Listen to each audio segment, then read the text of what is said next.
جب انہوں نے ہاتھ اٹھا لیے تو آدم سے پوچھا آپ بتاؤ، انہوں نے بتا دیے خواص، یہ سارا فزیالوجی کیا ہے، فزکس کیا ہے، یہ جس کو آئے گا خلافت اس کو ملے گی، اس میں کوئی شک نہیں ہے، لیکن یہ کہ اس کے اندر امامت کا رنگ تب پیدا ہوگا جب اسے وَإِمَّا يَأْتِيَنَّكُم مِّنِّي هُدًى فَمَن تَبِعَ هُدَايَ فَلَا خَوْفٌ عَلَيْهِمْ وَلَا هُمْ يَحْزَنُونَ۔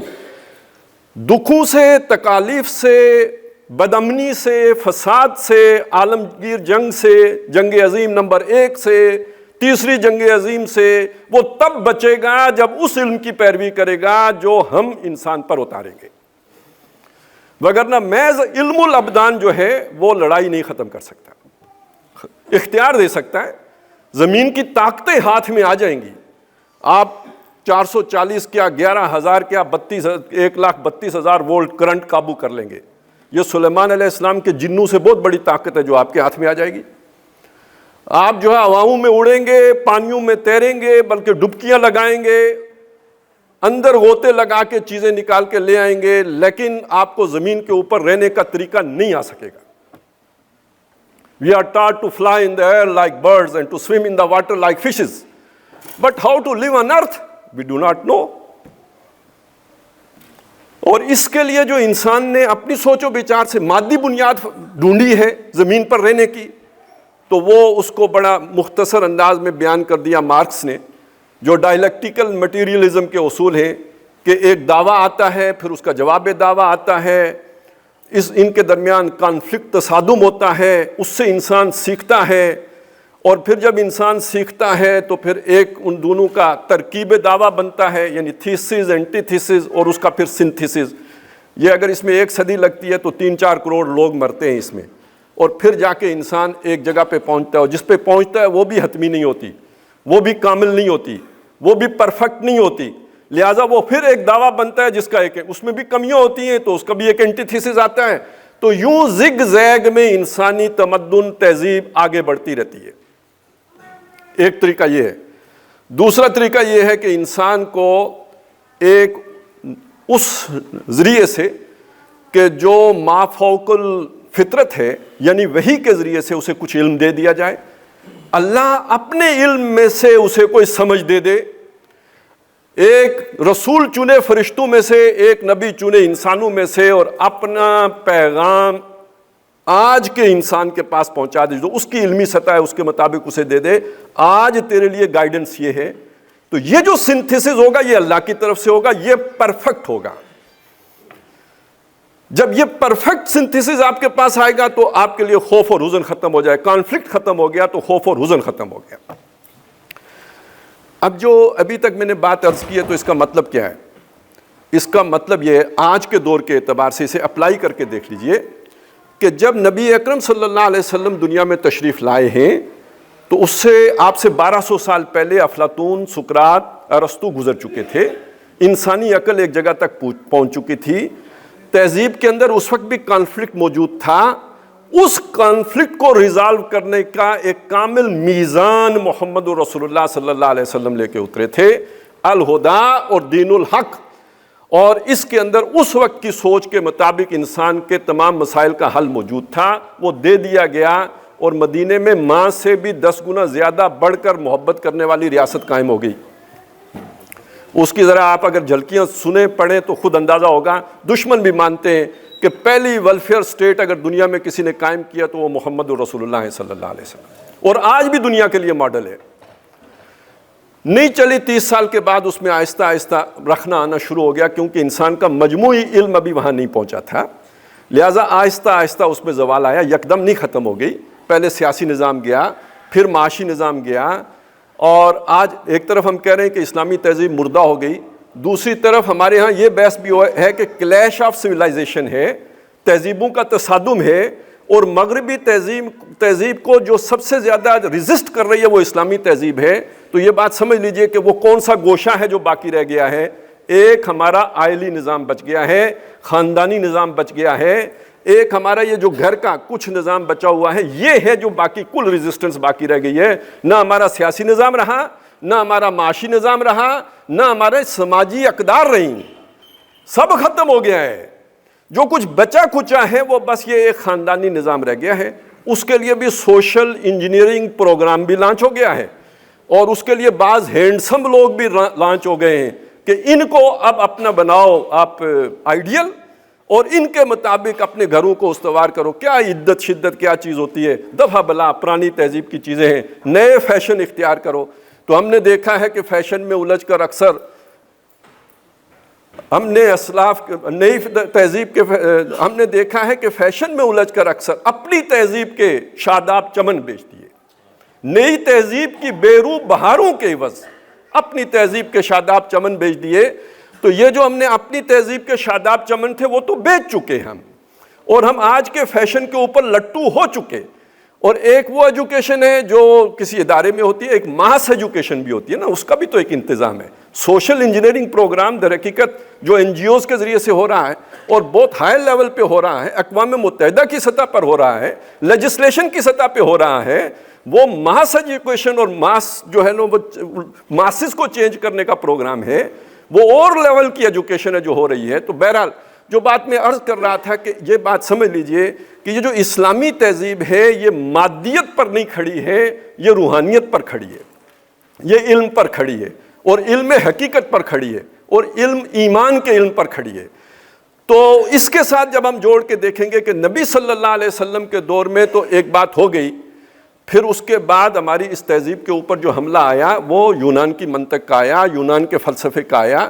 کوئی امام غزالی اٹھے، کوئی ابن تیمیہ اٹھے، انہوں نے وہ جو علمی سیلاب تھا اس کا منہ موڑا، اور ایک نیا علم کلام، اب یہ علم کلام کی میں وضاحت ابھی تھوڑی دیر میں کر دوں گا، وہ ایک نیا علم کلام جو ہے وضع کیا، جو اس سے مختلف تھا جو نبی صلی اللہ علیہ وسلم کے دور میں تھا۔ یہ ایک نئی سطح کی بات تھی، آج کے عقل کی سطح کی، یعنی اس آج سے 700 سال پہلے کی عقل کی سطح کی بات تھی۔ اور اب مسلمانوں کے اندر وہ ایمان کی ایک نئی، یوں سمجھیے کہ طرز استدلال، ایک نیا طرز استدلال پیدا کیا، تاکہ وہ ایمان دلوں کے اندر سے نکل نہ جائے، تاکہ اللہ پر، آخرت پر جو یقین ہے اس میں کوئی کمی نہ آ جائے، اس کی بنیاد پڑی اور اسلام محفوظ رہا۔ لیکن یہ جو ہمارا دور ہے، جسے آپ تقریباً چلیں 400 سال پر محیط کہہ لیں، جب سے مغرب کا احیا ہوا ہے اور سائنسی بنیاد پر تہذیب جو ہے وہ پروان چڑھی ہے، جسے میں مادی بنیاد کہتا ہوں، وہ اسے سائنسی بنیاد کہتے ہیں، یس بالکل سائنسی بنیاد ہے۔ اس کا نتیجہ کیا نکلا ہے، ہمارے نوجوانوں کے اوپر کیا اس کے اثرات ہوئے ہیں، ہم نہیں جانتے، کم جانتے۔ میں صرف ایک چھوٹی سی مثال آپ کو دے دوں کہ حاشر بن ارشاد، ایک ویسے سنا تو یہ ہے کہ وہ خود عالم دین تھے، اور اس میں ان کے والد صاحب بھی عالم دین تھے، اس کے بعد ان کو بھی دینی تعلیم دی گئی، اور آج کل وہ لبرلزم کہہ لیجئے، الحاد کہہ لیجئے، اس کے سب سے بڑے وکیل ہیں۔ تو کہیں غامدی صاحب کی کسی کوئی استدلال تھا، اس کے اوپر انہوں نے گرہ یہ لگائی کہ غامدی صاحب جس تہذیب کے وکیل ہیں اس کا بنیادی مقدمہ ہی غیر علمی ہے۔ مقدمہ کیا ہے؟ ایمان، اور ایمان کی بنیاد کیا ہے؟ وہ کیا کہتے ہیں؟ غیر علمی ہے۔ کیوں غیر علمی ہے؟ ظاہر ہے ان کے نظر میں علم صرف سائنس ہے، علم صرف حواس خمسہ سے حاصل ہوتا ہے، جو ہے حواس خمسہ سے ثابت نہیں کی جا سکتی، وہ غیر علمی ہے۔ آپ کے نوجوان کے لیے آج اللہ پر ایمان ایک غیر علمی حقیقت ہو گئی ہے، آپ کے نوجوان کے لیے آج آخرت پر ایمان، حوروں پر ایمان، جنت پر ایمان، دوزخ پر ایمان ایک غیر علمی حقیقت، فرشتوں پر ایمان ایک غیر علمی حقیقت ہو گئی ہے۔ تو جس علم پر آپ کی تہذیب کھڑی ہے، جب وہ علمی غیر حقیقی قرار پا گیا تو تہذیب کی کہاں ہے پھر؟ وہ کس بنیاد پر اب کھڑی ہوگی؟ چنانچہ ہم جیسے کوئی ہاتھ پاؤں مارتا ہے نا، یہ ہاتھ پاؤں مارنا ہے جب ہم یہ کہتے ہیں کہ ہمارا نظام مغرب کے نظام سے بہتر ہے، ہم اصل میں اب کہاں پہ آ کے کھڑے ہو گئے؟ مادی بنیاد پر کھڑے ہو گئے۔ آج کل اب روزے شروع ہو رہے ہیں تو آپ کو اکثر اس طرح کی چیزیں ملیں گی کہ روزے کے یہ طبی فوائد ہیں۔ اس کا کیا مطلب ہے؟ ہماری مجبوری بن گئی ہے کہ اب ہم طبی فوائد بتا کر اپنی قوم کو روزہ رکھنے پر آمادہ کریں۔ میں یہ نہیں کہتا کہ یہ نہیں کہنے چاہیے، یہ بھی ہے، لیکن یہ وہ شے ہے جو اضافی ہے، یہ یقین مزید کے لیے ہے، وَلَٰكِن لِيَطْمَئِنَّ قَلْبِي کے لیے ہے۔ جیسے ابراہیم علیہ السلام نے کہا تھا کہ اللہ تو مردوں کو کیسے زندہ کرے گا، مجھے دکھا۔ اللہ نے کہا فلم تؤمن، کیا تو مانتا نہیں؟ قال بلا، کہا کیوں نہیں، مانتا ہوں، ولکن لیطمئن قلبی، لیکن میں چاہتا ہوں دل میں مضبوط یقین پیدا ہو جائے۔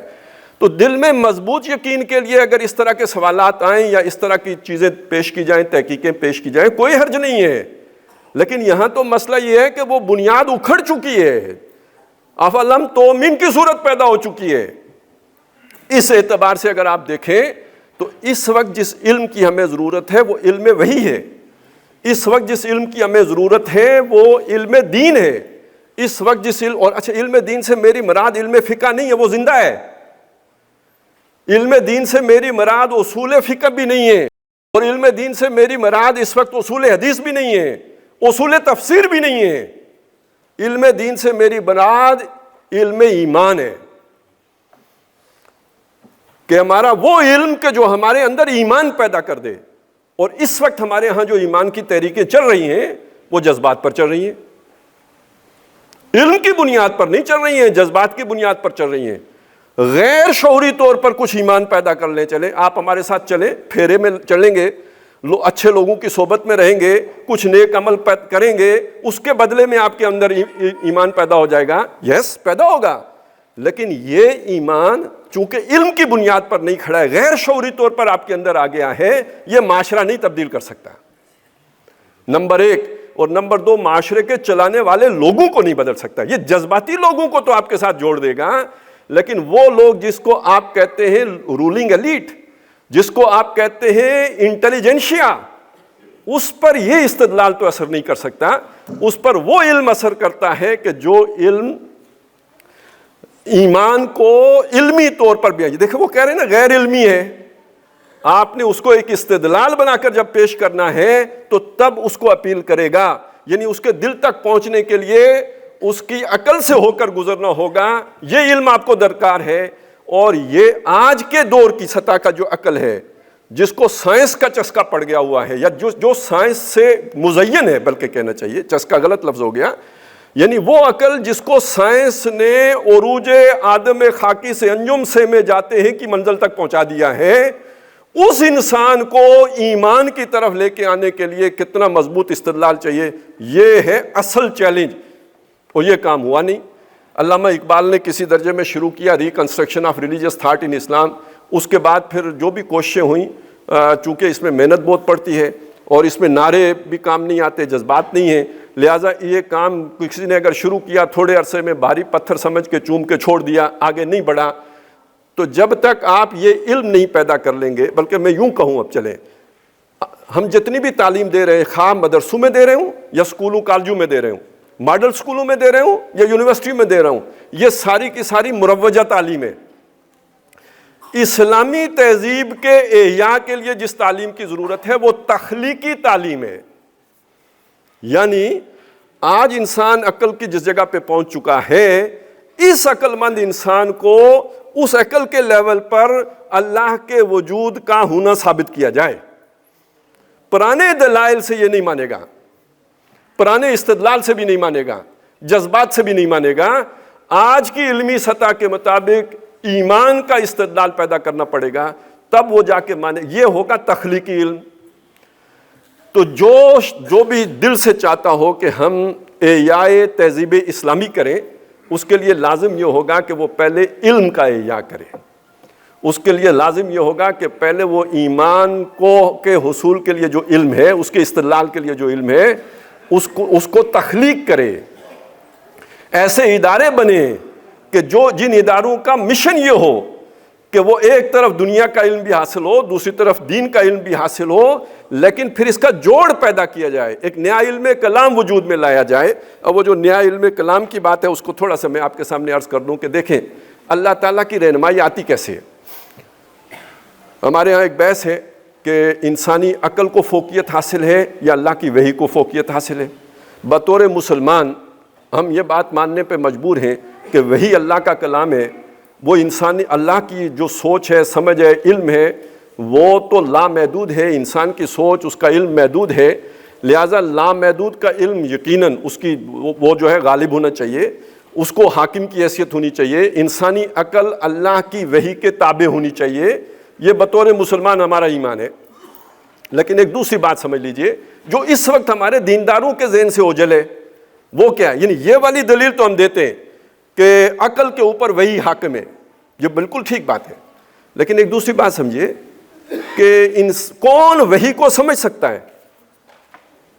جس کی عقل نہ ہو وہ سمجھ سکتا ہے وحی کو؟ اس لیے شریعت کس پہ لاگو ہوتی ہے؟ عاقل اور بالغ پر، غیر عاقل پر تو شریعت کا نفاذ نہیں ہوتا ہے نا، شریعت عاقل پر نافذ ہوتی ہے۔ تو یہ جو انسان کی عقل درجہ بدرجہ آگے بڑھی ہے، ایک آدم علیہ السلام کے دور میں عقل تھی جہاں پہ تھی اتنی اللہ نے ہدایت دے دی، نوح علیہ السلام کے دور میں انسان کی عقل جہاں تھی اتنی ہدایت دے دی، موسیٰ علیہ السلام کے دور میں انسان ترقی کرتے کرتے ارتقا کرتے کرتے سمجھ کی جس سطح پہ آیا اور تمدن جس سطح پہ تھا، ظاہر قبیلے کا دور ہے، ابھی قبائلی طور طریقے ہی تھے، منظم انسان ہوا تھا، قبیلے کی سطح پہ ہوا تھا، لہٰذا وہ قبیلے کی سطح کے لیے جو رہنمائی تھی وہ دے دی۔ قرآن مجید کے 2 رکوعوں میں ساری سمو دی گئی، سورہ بنی اسرائیل کا رکوع نمبر 3 اور رکوع نمبر 4، کل 10 کمانڈمنٹس جو حضرت موسیٰ علیہ السلام کو دیے گئے وہ جو ہے وہ 2 رکوعوں میں آ گئے۔ اچھا، ساتھ حکمت نہیں دی گئی، صرف احکام دیے گئے۔ بعد میں عیسیٰ علیہ السلام بھیجے گئے 1400 سال کے بعد، اور وہ چونکہ سقراط افلاطون وغیرہ کے 600 سال بعد آئے ہیں، تو ان کو جو کتاب دی گئی اس میں احکام نہیں تھے، احکام وہی موسیٰ علیہ السلام کے، لیکن ان کو دی گئی حکمت، انجیل میں حکمت دی گئی۔ یعنی یہ حکم آپ کو کیوں دیا گیا؟ آپ ذرا سوچئے، آپ 7 سال کے بچے کو جو بات کہتے ہیں وہ سمجھاتے ہیں کہ کیوں کہہ رہے ہیں آپ یہ کرو یہ نہ کرو، کیونکہ وہ ابھی سمجھ نہیں رہا، آپ اسے صرف ڈوز اینڈ ڈونٹس بتاتے ہیں۔ وہی بچہ جب 12 13 14 سال کا ہوتا ہے، اگر آپ سمجھدار والدین ہیں، اب اس کے سامنے پوری حقیقت رکھ کے وہی حکم بتاتے ہیں نا کہ یہ اس لیے کرو اور یہ اس لیے نہ کرو، اس کا یہ فائدہ ہے اور یہ نقصان ہے، یہ کرنے سے یوں ہوگا اور یہ کرنے سے یہ ہوگا۔ تو جب تک بچہ اس عمر کو نہ پہنچ جائے آپ اسے اس فعل کی یا اس امر کی حکمتیں نہیں بتا سکتے۔ یوں ہی سمجھ لیجئے جب انسان کی عقل ابھی اس دور میں تھی جو فرعون کا دور ہے یا موسیٰ علیہ السلام کا دور ہے، اس وقت اسے حکمت نہیں سکھائی گئی، اسے صرف احکام دیے گئے 10 کمانڈمنٹس۔ اور جب عیسیٰ علیہ السلام کا دور آیا، انسان باشعور ہو گیا، اب انہی احکام کی حکمت بھی دی گئی، تورات میں جو ہے انجیل میں حکمت دے دی گئی۔ قرآن مجید جو دیا یہ الہدیٰ بھی ہے اور یہ اسی کے اندر حکمت بھی ہے۔ ابھی جو آیت میں نے آپ کو سنائی اس میں دیکھیے ساری کتنی باتیں آئی ہیں، هو الذی بعث فی الامیین رسولا منہم یتلو علیہم آیاتہ، اللہ کی آیات کمانڈمنٹس بھی ہیں، بادشاہ ہے اس کی کمانڈمنٹس ہیں، یتلو علیہم آیاتہ ویزکیہم، ان کا تزکیہ بھی کرتا ہے اسی کتاب، کیونکہ یہی شفا ہے، شفاء لما فی الصدور ہے، ویعلمہم الکتاب، وہ جو احکام ہیں ان کی تعلیم بھی دیتا ہے، وہ جو اللہ کے کمانڈمنٹس آئے ہیں ان پر عمل کیسے کرنا ہے وہ بھی سکھاتا کون ہے؟ محمد الرسول اللہ۔ اللہ کا حکم ہے نماز پڑھو، کیسے پڑھیں گے؟ محمد الرسول اللہ سکھائیں گے۔ والحکمہ، اور اس کی حکمت کیا ہے؟ نماز کیوں پڑھو؟ اقیم الصلاۃ لذکری، اور کیوں پڑھیں؟ استعینوا بالصبر والصلاۃ، تو نماز کی حکمت بھی بتائیں گے، روزے کی حکمت بھی بتائیں گے، لعلکم تتقون، لعلکم تشکرون، لعلہم یرشدون، وہ ساری حکمتیں بھی ساتھ بتائیں گے اور ساتھ احکام بھی دیں گے۔ کیوں؟ اب انسان اس جگہ پہ آ گیا ہے کہ اللہ کی آخری ہدایت کا متحمل ہو سکتا ہے۔ اگر یہ ہدایت موسیٰ علیہ السلام کے دور میں دے دی جاتی، انسان ابھی اتنا عاقل نہیں تھا کہ اسے سمجھ سکے، آج اتنا عاقل ہو چکا ہے کہ اسے سمجھ سکتا ہے، لہٰذا اللہ نے دے دی۔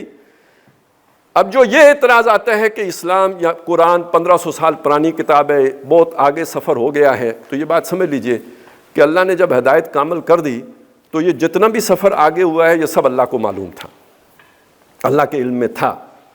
اگر اللہ تعالیٰ 10,000 سال تک نبوت چلاتا رہا اور اب آ کے اس نے ختم کر دی، تو اس کا مطلب ہے کہ انسان نے جتنا بھی آگے بڑھنا تھا اس کے لیے کافی اور شافی ہدایت قرآن میں دے دی گئی ہے۔ آج جتنے مسائل ہیں ان کا حل قرآن میں موجود ہے، آپ کو ڈھونڈنا ہوگا۔ آج ایمان کے لیے جس استدلال کی ضرورت ہے وہ قرآن میں موجود ہے، آپ کو تلاش کرنا ہوگا، لیکن آج کی عقل کو سمجھنا ہوگا، یہ آپ کی سمجھ پر مبنی ہے۔ یہ آپ کو اب کوئی فرشتہ لا کے نہیں بتائے گا، یہ آپ نے دیکھنا ہے کہ آج کے مسئلے مسائل کیا ہیں، آج انسان کا علم کہاں پہنچا۔ اچھا، جب یہ دیکھنا ہے تو اس علم کے اب آگے پھر 2 چیزیں آ جائیں گی۔ ابھی وہ صنعتی علم کی بات بھی آئی تھی، لیکن یہ کہ اصل میں جس کا تہذیب کے اندر زیادہ رول ہوتا ہے وہ تو آپ کی سوشیالوجی، عمرانیات ہے، سیاسیات ہے، معاشیات ہے، یعنی جو ایک تہذیب کی عکاس ہوتی ہیں. تو جو آپ کا ذہین نوجوان ہے یا جس نے اس مسئلے کا حل پیش کرنا ہے، سائنس میں تو مسئلہ ہی نہیں نا.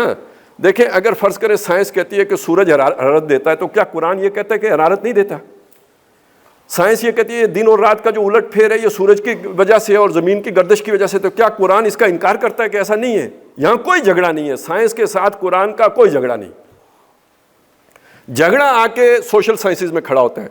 یہ سود کے بغیر معیشت نہیں چل سکتی، یہ ادھر سود اعلان جنگ ہے، ادھر جو ہے سیاست کھڑی ہے عوامی حاکمیت پر، ادھر عوامی حاکمیت شرک ہے. جھگڑا سارا یہاں آ کے کھڑا ہوتا ہے. لہٰذا یہ سمجھ لیجئے کہ مسئلے مسائل سارے سوشل سائنسز کے میدان میں ہیں. تو جو علم ہم نے حاصل کرنا ہے آج کا کہ انسان کہاں تک پہنچ گیا، وہ سوشل سائنسز کا علم ہے، ادھر سے قرآن کا علم.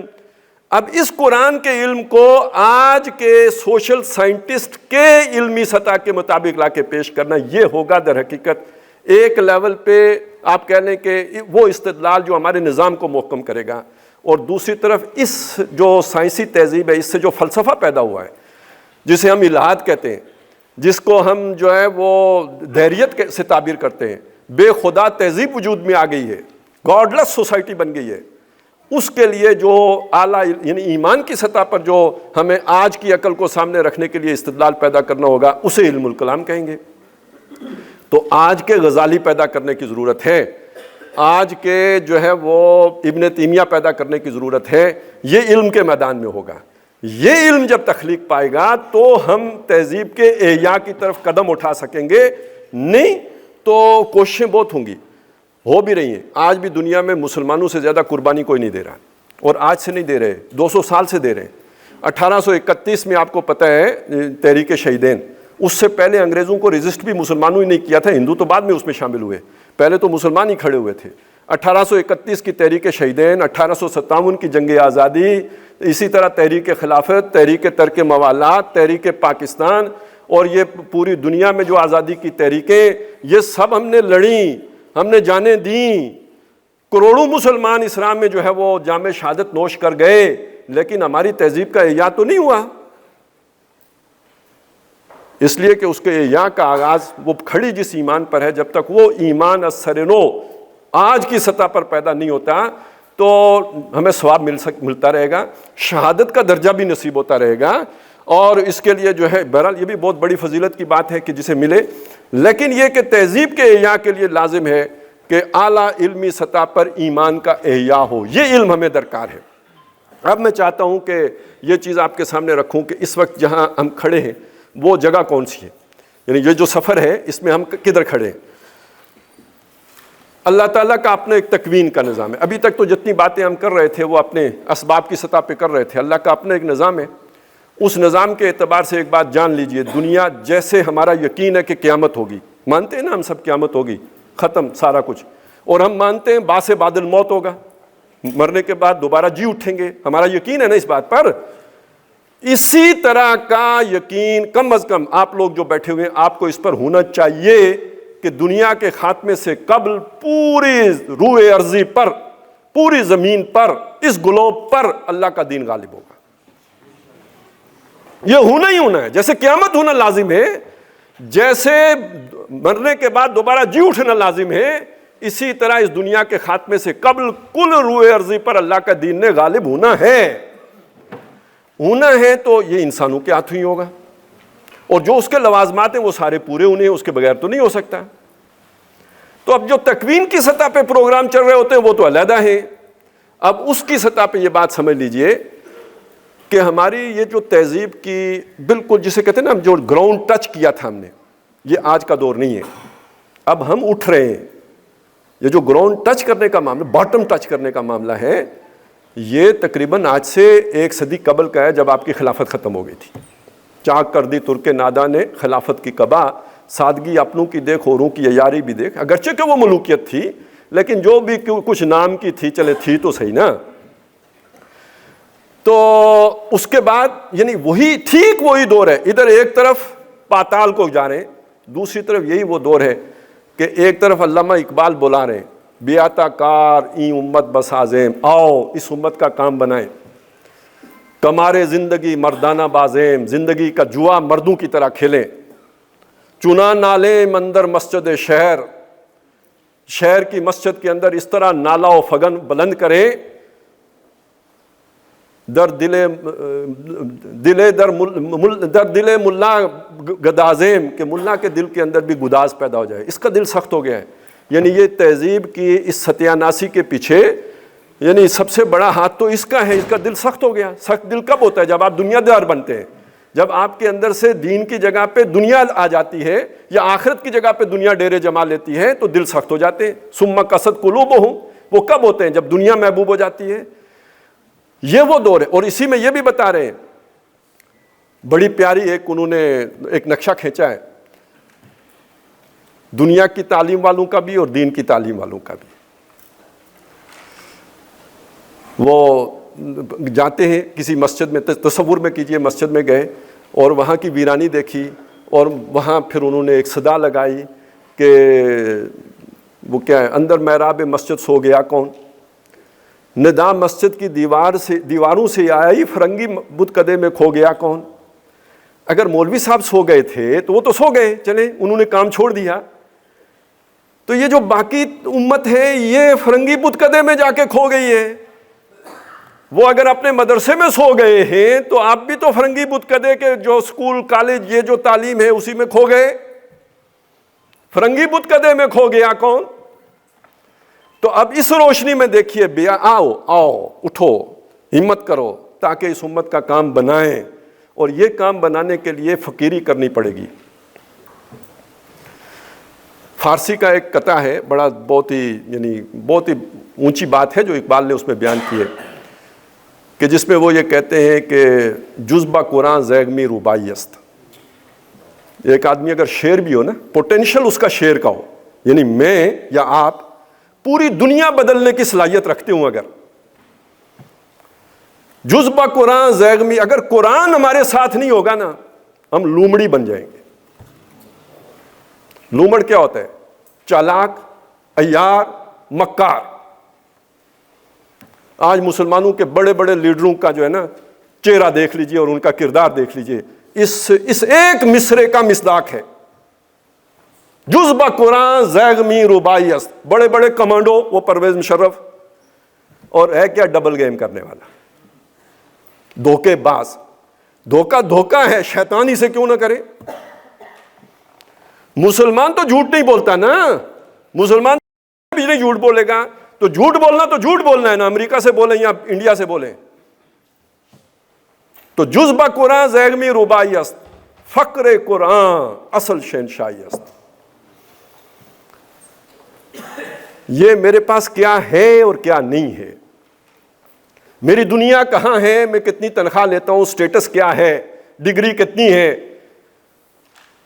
اس سب سے مستغنی ہو جانا اصل شہنشاہی تو یہ ہے۔ یہ وہ جگہ ہے جہاں انسان پہنچتا ہے تو اس کی ایک اور آنکھ کھلتی ہے۔ میں اگلے 2 مصرے چھوڑ رہا ہوں، ایک اور آپ کو شعر سنا دیتا ہوں، وہ بھی بہت پیارا شعر ہے۔ کار جہاں بانی سے ہے دشوار تر کار جہاں بینی، کار جہاں بانی سے ہے دشوار تر کار جہاں بینی۔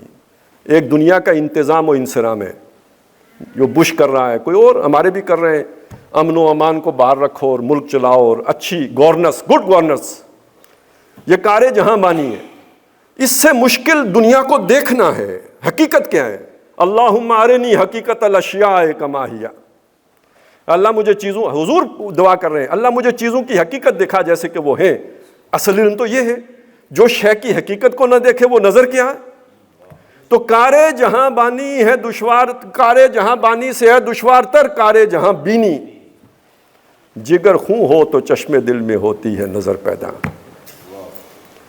آپ تانے سہیں گے اپنے بزرگوں کے، آپ تانے سہیں گے اپنے گھر والوں کے، آپ جب حلال پہ قناعت کریں گے اور مشن کو اوڑھنا بچھونا بنائیں گے، ظاہر ہے آپ پھر دنیا تو نہیں کما سکتے۔ جب آپ دنیا نہیں کما سکیں گے تو ظاہر آپ کے اندر ایک صلاحیت ہے، پوٹینشل ہے، وہ آپ کے والدین کو بھی نظر آتی ہے، ان کا مستقبل بھی انہیں نظر آتا ہے کہ آپ کے ذریعے سے روشن ہوگا، اور آپ جب کسی اور شے کو مشن بنا لیں گے تو وہ آپ سے خوش تو نہیں ہو سکتے. آپ نے تو ان کی لوٹیاں ہی ڈبو دی، ان کی امیدوں پہ جھاڑو پھیر دیا، تو وہ ملامت کریں گے، وہ تانے دیں گے، اور جب روکھی سوکھی پہ گزارا کرنا پڑے گا تو بہرحال بیگم صاحبہ بھی تو اس پہ خوش نہیں ہو سکتی. اچھا، یہ روز تانے سن کے آپ کے دل پر کچھ گزرے گی یا نہیں گزرے گی؟ کوئی ڈھیٹ آدمی تو نہیں ہے، آپ سینسیٹیو بندے ہیں، تبھی تو آپ ان حقائق تک پہنچے ہیں. تو یہ ساری چیزیں آپ کا جگر چھلنی کریں گی یا نہیں کریں گی؟ یہ جب جگر چھلنی ہوتا ہے تو وہ نظر پیدا ہوتی ہے کہ جس سے علم تخلیق پاتا ہے. جب تک جگر نہ بندہ کھا پی پیٹ بھرا ہوا ہو اور اتنا بھرا ہو کہ توند بھی نکل آئے تو اس پر کہاں سے آوردی آمد ہوگی؟ اس کے لیے تو جگر چھل نہیں کرنا پڑتا. یہ علم سیکھنے کے لیے ایک اور طرح کا فکر کرنا پڑتا ہے کہ آدمی کما سکتا ہو لیکن اس نے اپنے آپ کو کسی بلند تر مقصد کے لیے وقف کر دیا ہو. بہت ساری باتیں ہیں کرنے کی. مجھے ویسے ابھی نعیم صدیقی صاحب یاد آ گئے، کسی اور حوالے سے یاد آ گئے. وہ ان کی ایک پوری نظم ہے، میں آگے پیچھے کر دوں گا اس کو، لیکن میں صرف وہ سنا دینا چاہتا ہوں اس لیے کہ ہمارے ہاں دانشور تو ہے نا.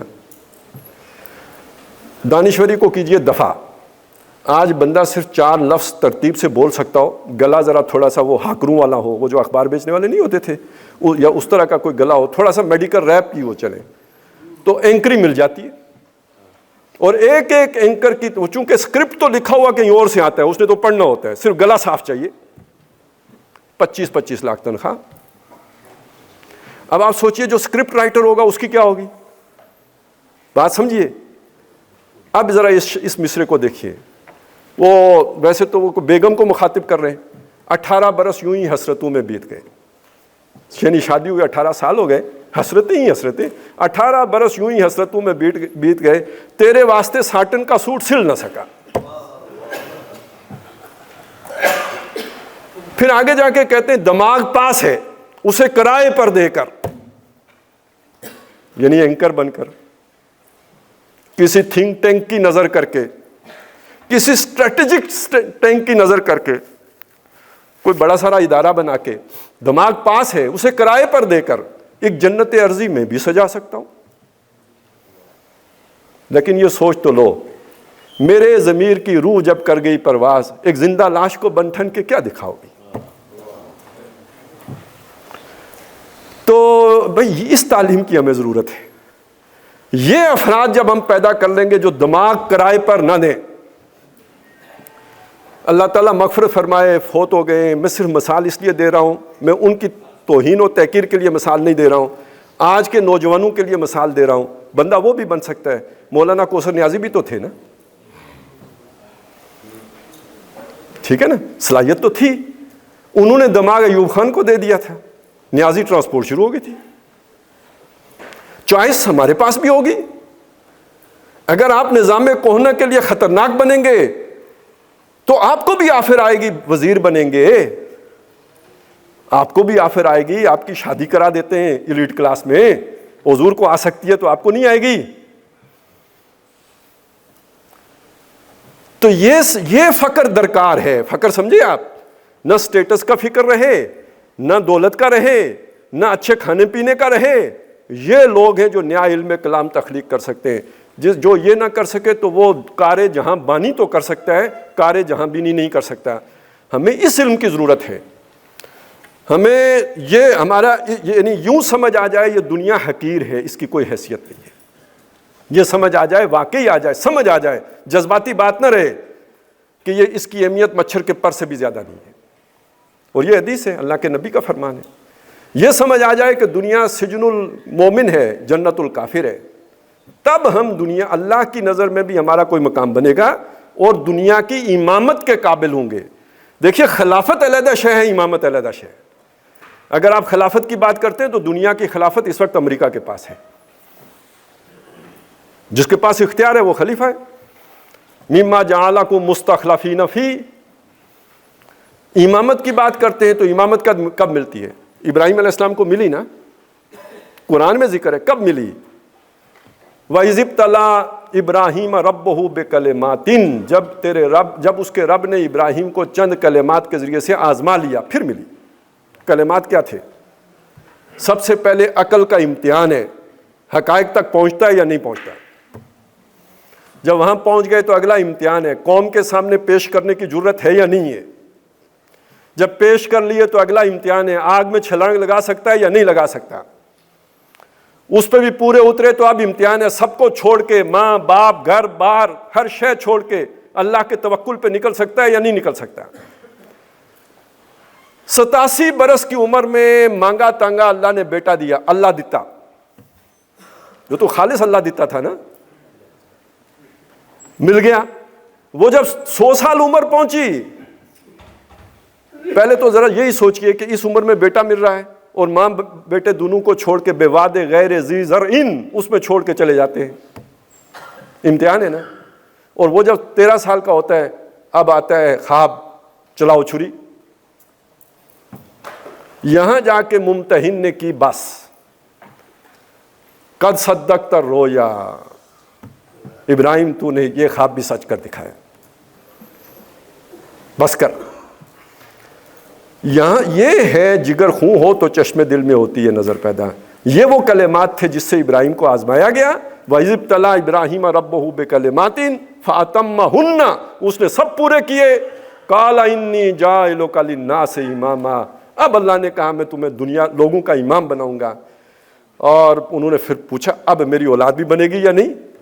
من ذریتی، قال لا ینال عہد الظالمین، اللہ نے فرمایا ظالموں سے عہد نہیں ہے۔ یہاں ظالم کا کیا مطلب ہے؟ مشرک نہیں ہے، جو دنیا سے اس طرح بیگانہ رہے گا وہ امامت کا حقدار ہے، اور جو دنیا میں کھب گیا بے شک شرک نہ کرے وہ امامت کا حقدار نہیں رہے گا، کیونکہ وہ انصاف نہیں کر سکتا۔ یہی وہ شے ہے جس کو اقبال نے بیان کر دیا ہے، وہی تیرے زمانے کا امام برحق جو تجھے حاضر و موجود سے بیزار کرے۔ ہماری تعلیم کا جس دن یہ محور بنے گا کہ ہم نے ایسے افراد تیار کرنے ہیں جو زمانے سے اور حاضر و موجود سے بیزار ہوں، اور جو وہ نہ ہوں، لومڑ نہ ہوں، چلاک یار مکار نہ ہوں، بلکہ یہ کہ وہ شیر کی مانند ہوں۔ اور اقبال نے جو شاہین کا بھی استعمال کیا نا، وہ چیرنے پھاڑنے کے معنی میں نہیں کیا ہے۔ یہ بالکل غلط تصور ہے کہ اقبال نے چیرنے پھاڑنے کے معنی میں شاہین کا ذکر کیا، نہیں۔ پرندوں کی دنیا کا درویش ہوں میں کہ شاہین بناتا نہیں آشیانہ، نہ مجھے گھر کی پرواہ نہ مجھے روزی کی پرواہ۔ یہ بندہ ہے جو زمانے کا امام بنے گا۔